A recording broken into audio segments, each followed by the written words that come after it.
The people of Israel asked for a king. God said, you really don't want a king. They said, yes, we do. And God said, well, you're going to find out how bad it is because I'm going to give you what you asked for.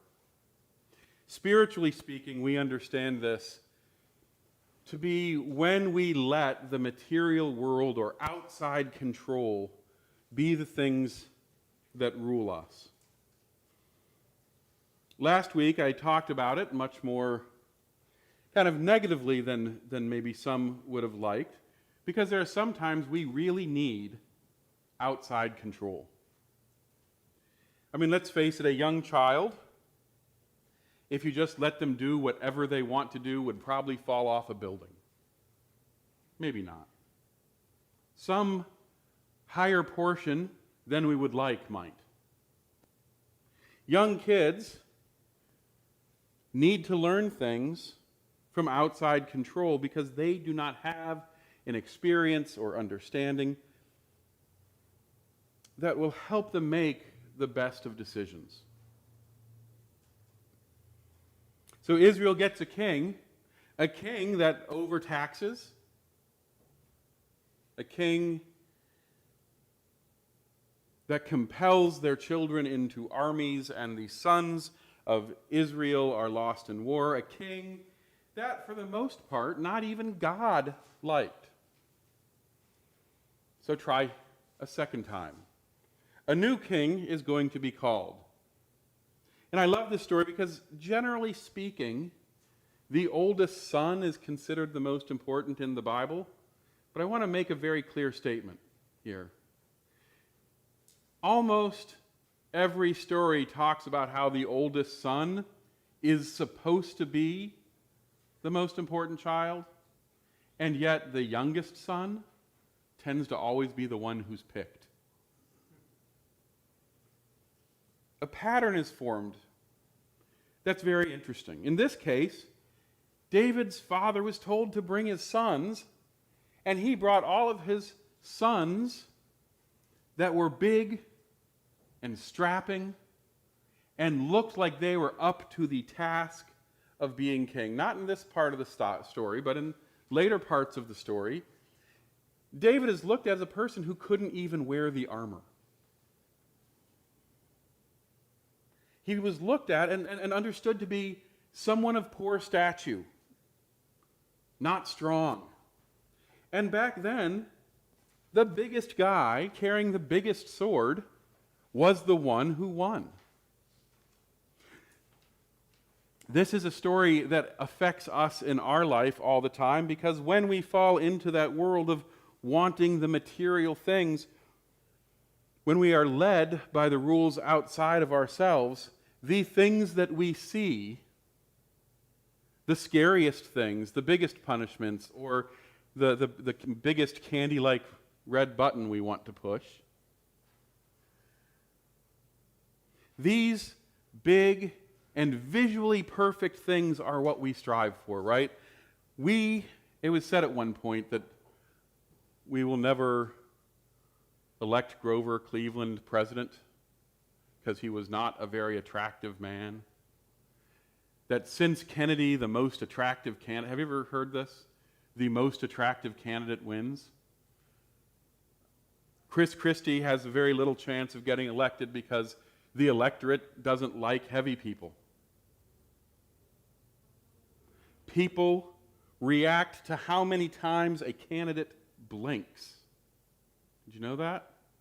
People who blink too much are innately sensed to be untrustworthy.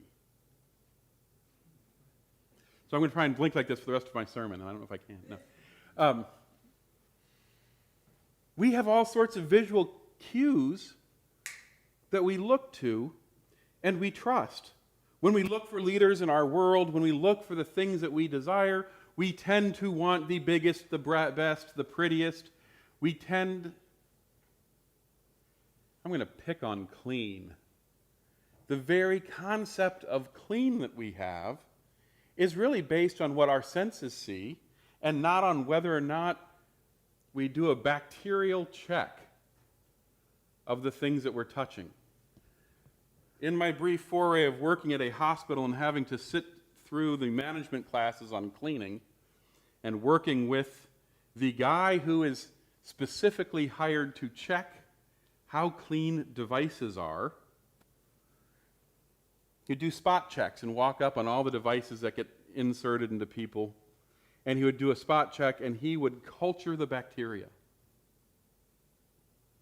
What he would do with his students is they go and find something that you think is clean and swab it, and then we're going to see what bacteria really exists. Gas pump handles are amazingly dirty things. Just for anyone who eats when they drive, wash your hands after pumping gas. Just saying. It's gross, the stuff that's on there. They are never cleaned. However, all the time we think of dirt as something that we can see. We're disgusted by visual dirt, but the hidden dirt that we can't see, we pay no attention to. Our entire lives fixate on surface level truths. Not the Lord. The Lord looked at the first son and said he's big and tall and handsome, but not good enough. Oh, he has everything you would see on the outside you'd want to be king, but that's still not good enough. The Lord waited for the son who was smaller and, like the other brothers, handsome, but was ruddy. Now, do you know, ruddy means red, if you couldn't tell from the Swedenborg reading. Do you know who's ruddy?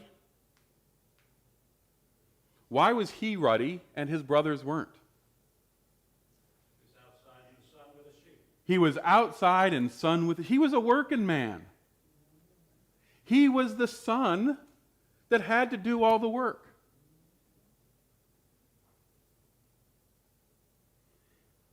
When it was noted that he was ruddy, we don't pick up on this in our culture because we're a different culture than the Bible was. It was saying, this is the guy who's outside doing the lowest work of all of his family. He's the one that nobody expected. What would it mean if we were to look at the things that we sought in our life and started looking for the good that was in the work we did and not on the superficial thing that originally attracted us? So we develop these external kings all the time, and what the Lord promises us to some degree is that if we pay attention and we look for the right ruler, it's not going to be in the flashy thing that drew us to do it in the first place. The thing that transforms us comes from the most unlikely of things.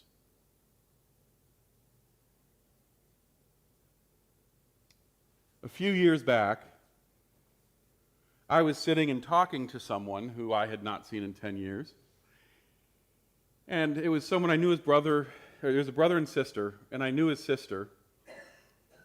But I was talking to him and asked him after his sister, and she said, oh, she went on to get her PhD and is doing all this great stuff. And I said, oh, why is she doing that? And she said, well, Kevin, do you remember the comment you made in 1993 to us sitting in the laundry room? And I said, I have no idea what you're talking about. But I made a comment apparently back in 1993 about bathrooms. I made a statement, and you can disagree with it. I'm not saying I'm running for president on this one, but I said, we'll never have equality in society as long as we have dual-sex bathrooms. Because at the end of the day, it's the bathroom is the place that people care most about gender. So I made a random, apparently she went on to get a doctorate in gender studies and do all this stuff. And it was just a throwaway comment. I don't even remember making it. He told me I made it. Of all the things I said that week, a random comment I made about bathrooms is what made a difference. At the time, I was president, by the way, of the Church Youth League. I was doing all sorts of great stuff. I stood in front of the entire church convention and made a speech arguing for the right for teens to have a vote and a say on church business, right? I was really pushing various things. The teens got a seat, but nobody, I think, really remembers my speech about that. But somebody remembered a bathroom speech. It's amazing the insignificant things you do that make a difference.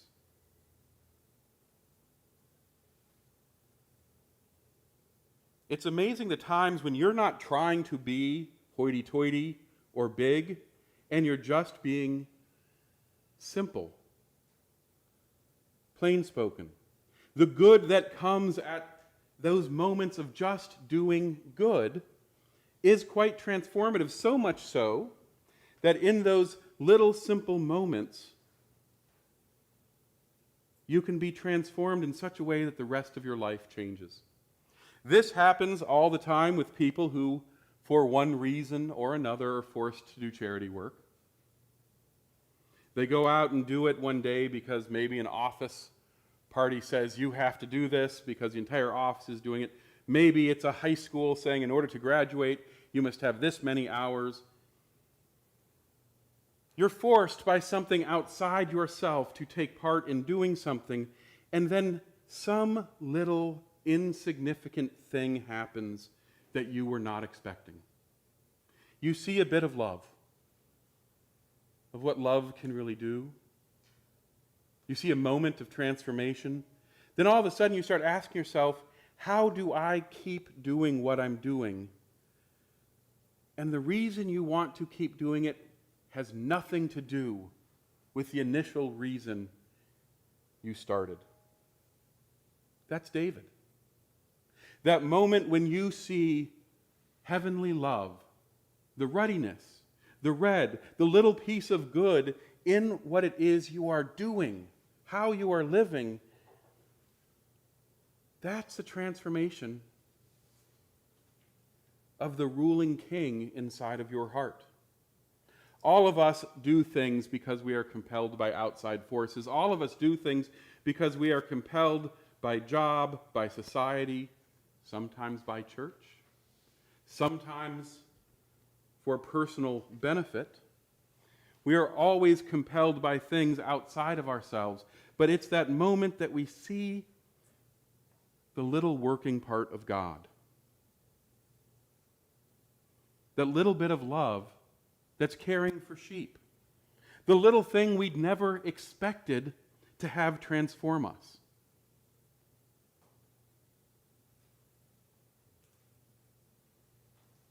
It's not always what we plan that makes the biggest impact in our life. Am I right? I know a lot of doctors who go out and want to be doctors more so because they think it's a good job, and then they start experiencing what it's like to actually heal. I know lawyers, hey, you know what? I know teachers who go into teaching, and after teaching for a year or two, do you know what they do? They go the other way. They run out of the classroom because they think teaching is miserable. We all have reasons we do things. What are the things that inspire us? What are the things that keep us going? What are the little times that a child says something almost insignificant to the teacher that makes the teacher realize that is the moment they were waiting for? What is the simple comment like my mother knitting socks for a doctor that make them tear up? What are those little tiny, it's not the great heart surgery that you become victorious over. It's that moment of love when you realize you've touched another heart. So this week, as you are compelled by outside forces to do any number of things,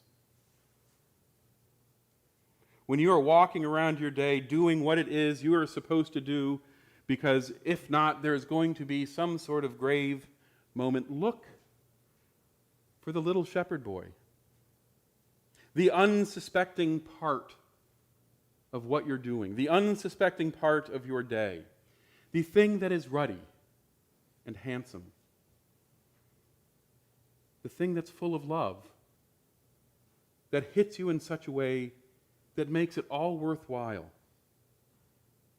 When we do this, we'll be looking for a new king. We will not be seeking the praise of our community. We will not be seeking money, wealth, or fame. We will be looking for the one thing that no one thought would transform us. Amen.